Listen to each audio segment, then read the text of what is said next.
주님이 가르쳐 주신 기도 들으심으로 예배 시작하겠습니다.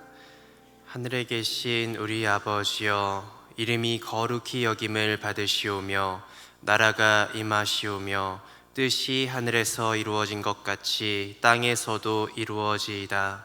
오늘 우리에게 일용할 양식을 주시옵고 우리가 우리에게 죄 지은 자를 사하여 준 것 같이 우리 죄를 사하여 주시옵고 우리를 시험에 들게 하지 마시옵고 다만 악에서 구하시옵소서. 나라와 권세와 영광이 아버지께 영원히 있사옵나이다. 아멘. 사랑의 주님, 오늘도 예배할 수 있는 하루를 허락하시니 감사드립니다. 주님, 우리 북수원교회가 오직 주님만 사랑하고 오직 주님만 예배하는 교회 되기를 소망합니다. 오직 주님의 나라와 주님의 의만 구하는 교회 되기를 소망합니다. 주님이 가신 십자가의 길을 능히 감당하고 주님의 부활하심에 연합하여 말씀의 열매 맺는 믿음의 교회 될 수 있도록 선하게 인도하여 주시옵소서. 이 시간 주님께 드리는 귀한 예물이 있습니다. 주님의 것을 주님께 드리는 마음으로 드립니다. 주님의 긍휼과 자비하심을 간구하는 마음으로 드립니다. 주님이 이 예물을 기뻐 받으시고 기억하여 주시옵소서. 감사합니다. 주님, 길과 진리 되시는 우리 구주 예수 그리스도의 이름으로 기도드렸습니다. 아멘.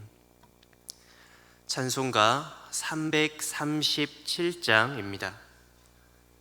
찬송가 337장 내 모든 시험 무거운 짐을 함께 찬양하시겠습니다.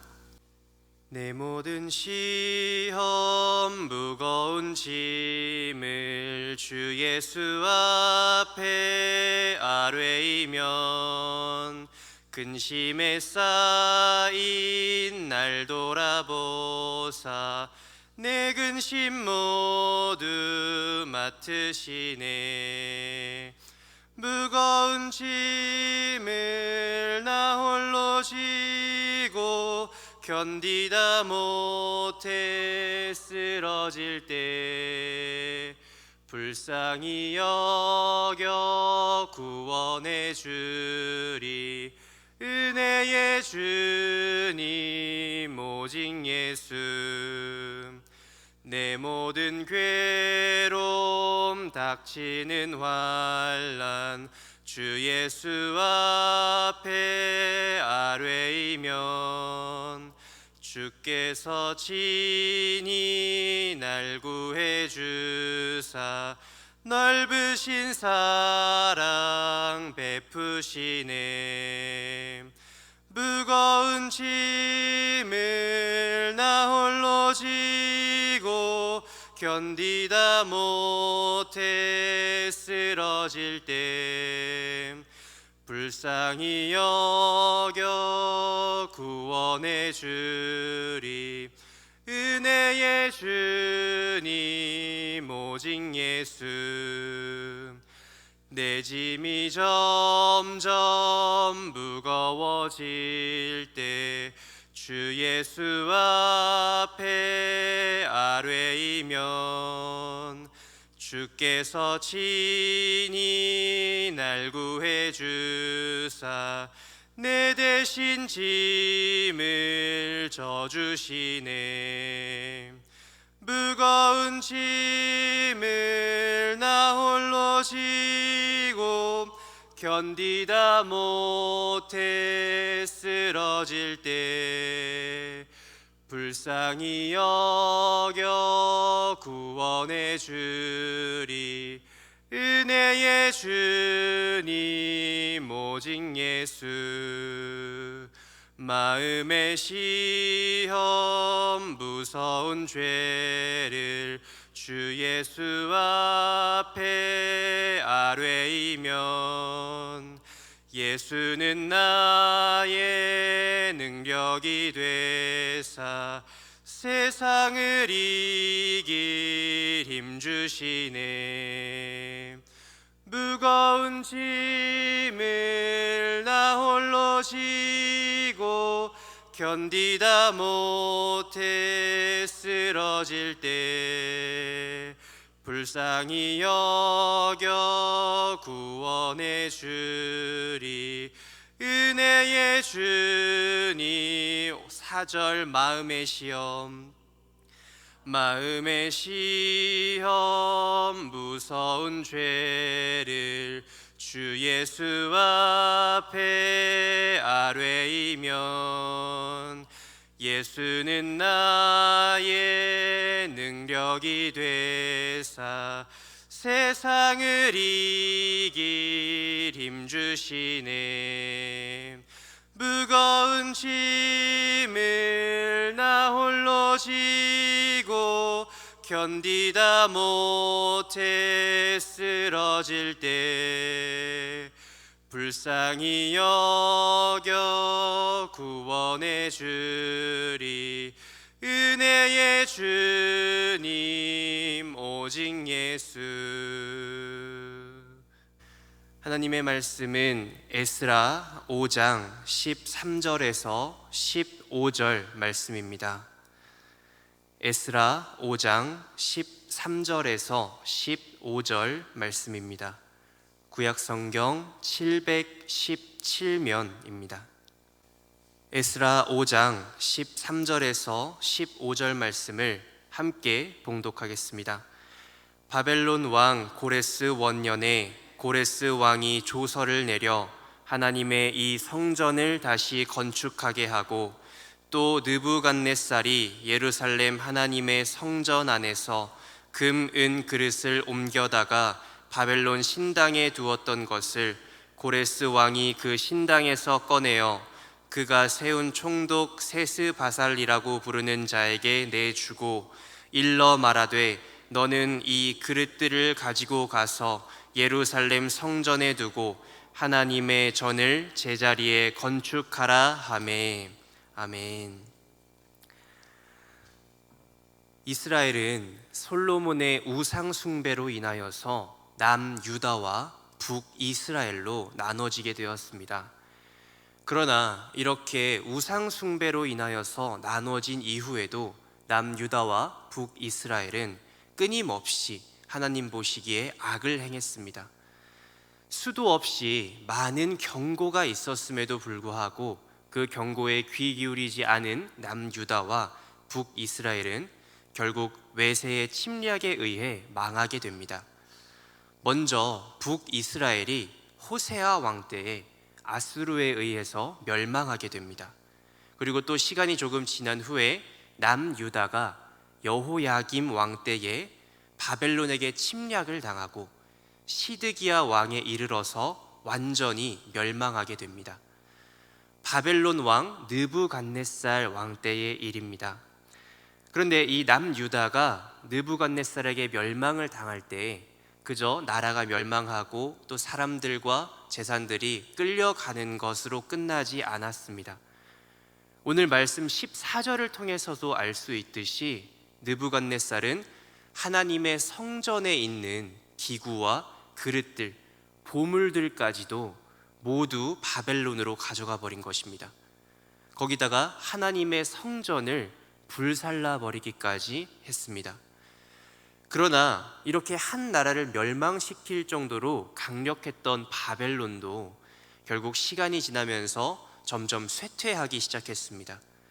그러다 성경에서는 바사라고 부르고 우리가 흔히들 페르시아라고 부르는 제국 고레스 왕에게 멸망을 당하게 됩니다. 이 고레스 왕은 하나님이 예비하신 왕이었습니다. 이스라엘의 회복을 위해 예비하신 왕이었습니다.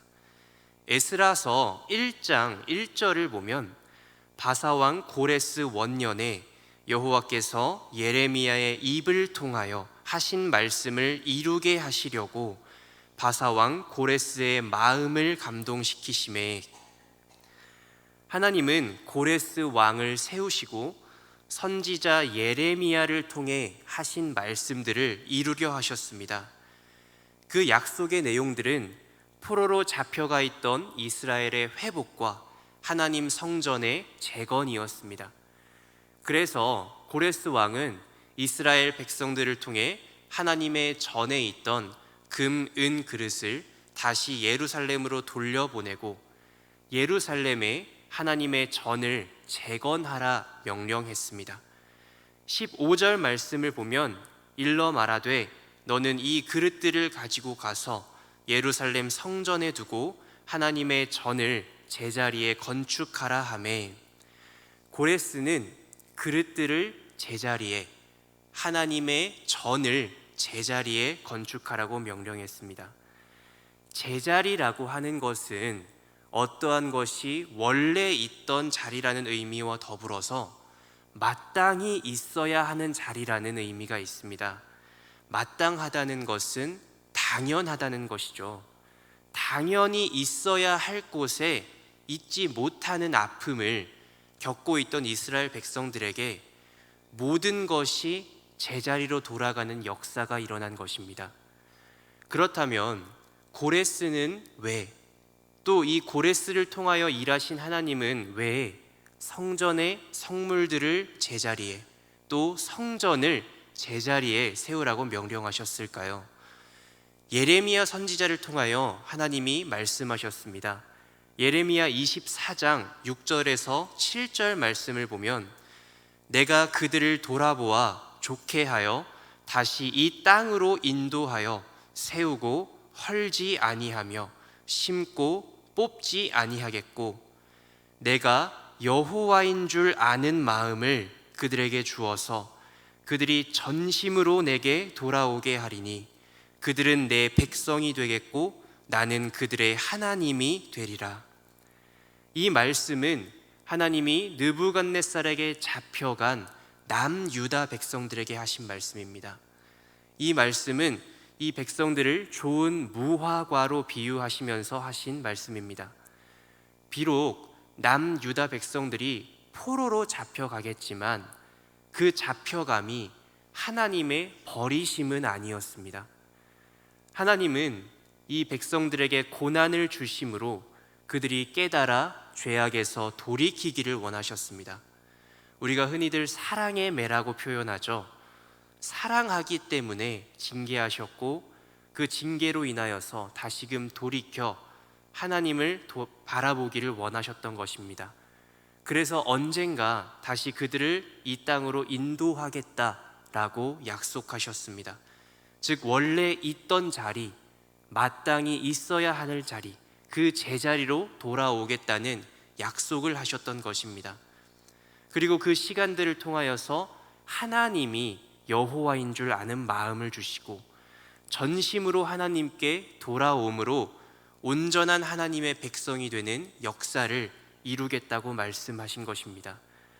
마치 비 온 뒤에 땅이 굳어지듯 비록 시련과 고난이 있었지만 그 시간들을 통해 하나님을 향한 순전한 사랑과 믿음을 회복하겠다는 계획이 있으셨던 것입니다. 이러한 하나님의 예비하신 계획이 있었기 때문에 하나님은 이 계획을 이루시기 위하여서 고레스를 통하여 모든 것을 제자리로 돌아가게 하셨습니다. 여전히 하나님이 살아 역사하고 계시고 여전히 이스라엘 백성들을 사랑하고 돌보고 계심을 깨닫게 하셨습니다. 그리고 이 모든 것이 이스라엘 백성들이 제자리로 돌아갔을 때에 완성되었습니다. 그렇다면 오늘날 우리 또한 마찬가지로 이러한 것들을 깨닫고 체험하는 삶을 살기 위해서는 어떻게 해야 할까요? 우리가 돌아가야 할 제자리는 어디일까요? 우리가 있어야 할 곳, 또 마땅히 있어야 할 곳은 바로 하나님의 품이고 하나님의 말씀입니다. 하나님의 통치를 받는 하나님 나라 백성이 되는 것입니다.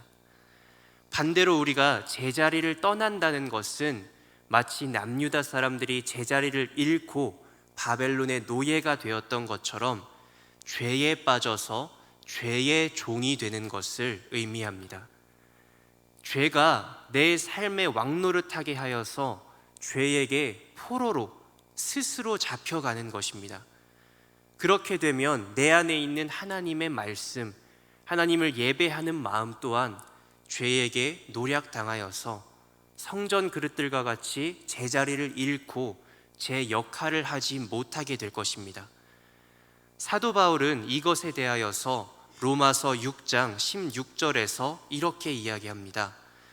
너희 자신을 종으로 내주어 누구에게 순종하든지 그 순종함을 받는 자의 종이 되는 줄을 너희가 알지 못하느냐?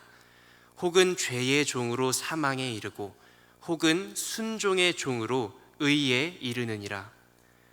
우리는 무엇에 순종하고 있는가 돌아볼 수 있어야 합니다.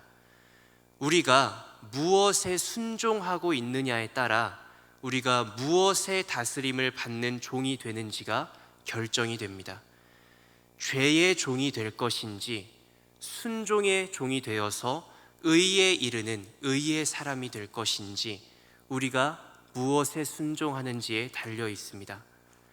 우리는 너무나도 쉽게 죄에 빠집니다. 죄를 가볍게 생각합니다. 그 마음이 나를 죄의 포로로 만들고 죄의 종이 되게 한다는 사실을 너무나도 쉽게 잊어버립니다. 물론 누구도 쉽게 이것을 비난할 수는 없습니다. 왜냐하면 이것은 모든 사람에게 해당하는 사실이기 때문입니다. 누구나 죄인이고 누구나 쉽게 죄를 범합니다. 그러나 누구나 쉽게 죄를 범한다고 해서 누구나 쉽게 어려움에 처했거나 죄를 지었을 때에 하나님을 찾지는 않습니다. 우리는 그 순간에도 죄를 짓거나 어려움에 빠진 그 순간에도 하나님을 향하여서, 즉 우리의 제자리를 향하여서 우리의 시선과 발걸음을 멈추어서는 안 됩니다. 그래서 우리가 죄를 지었거나 혹은 고난에 빠졌다 하더라도 낙심하거나 절망해서는 안 됩니다. 우리는 우리의 죄를 깨닫고 또 우리의 고난 속에서의 하나님의 계획을 깨닫고 철저하게 회개하고 또 하나님의 뜻을 구하며 내가 제자리로 돌아가기 위해서는 어떻게 해야 하는가 생각해야 합니다. 즉 내가 어떤 순종의 모습을 보여야 하는가, 또 무엇에 순종해야 하는가 생각해야 합니다. 왜냐하면 하나님은 우리를 절망과 고난에 밀어 넣으시는 순간조차도 우리를 사랑하고 계시며 그 시간들을 통하여서 우리가 깨달음을 통해 더욱더 성장하기를 원하고 계시기 때문입니다. 또한 오직 여호와만이 오직 우리의 참된 하나님이시라는 사실을 깨닫기를 원하고 계시기 때문입니다. 북수원교회 성도님들, 오늘 성도님들이 서 있는 자리는 어디입니까? 하나님을 향한 순종의 자리입니까? 혹은 죄를 향한 순종의 자리입니까? 나는 무엇을 섬기고 있으며 무엇을 순종하며 살아가고 있습니까? 또 고난이 왔을 때 낙심하고 원망하고 계십니까? 혹은 내가 제자리를 떠나지는 않았는가 나를 돌아보고 회개하고 계십니까? 우리 성도님들 한 분 한 분 모두가 하나님께 순종함으로 제자리에서 예배하는 삶을 살아내시기를 소망합니다. 혹여나 제자리에서 넘어져서 우리가 흔들리고 또 잠시 벗어났다 하더라도 다시금 제자리로 돌아올 수 있는 믿음이 있으시기를 소망합니다. 그래서 하나님의 통치를 받는 하나님 나라의 백성, 또 그런 백성들이 모여서 우리 교회가 하나님이 원하시는 제자리에 굳건히 세워져 있는 귀한 교회가 되어가기를 간절히 소망하고 축복합니다. 기도하겠습니다. 주님, 우리를 제자리로 인도하시고 우리를 포기치 않은 사랑에 감사를 드립니다. 주님, 연약한 우리는 언제나 흔들리고 넘어집니다. 그러나 주님, 간절히 바라옵기는 넘어지고 흔들리는 그 순간에도 언제나 우리의 시선은 주님을 향하기를 소망합니다. 우리가 있어야 할 곳이 어딘지, 우리가 무엇에 순종해야 하는지 잊지 않기를 소망합니다. 그래서 모든 것이 결국에는 제자리로 돌아가므로 하나님의 통치를 받는 하나님의 백성으로 살아가기를 소망합니다. 하나님의 크신 계획 속에서 때로는 우리가 고난받는다 할지라도 그 고난의 시간 또한 감사로 이겨내는 믿음 허락하여 주시고, 그 고난 끝에 오직 여호와만이 우리의 참되신 한 분 하나님임을 깨닫고 확신하는 역사가 있기를 소망합니다. 선하게 인도하여 주시옵소서. 감사합니다. 주님, 사랑합니다. 오직 한 분이시며 유일한 구원자 되시는 우리 주 예수 그리스도의 이름으로 기도드렸습니다. 아멘. 이 시간 우리 함께 기도할 때에 오직 하나님께만 순종하는 믿음 있게 하옵소서. 또한 우리 교회가 하나님 보시기에 제자리에 세워진 교회 되게 하옵소서. 또한 이 세상이 하나님이 고레스를 들어 사용하셨던 것처럼 그 말씀에 순종하게 하옵소서. 이 시간 주님의 이름을 한번 부르짖고 기도하며 나아가겠습니다. 주여!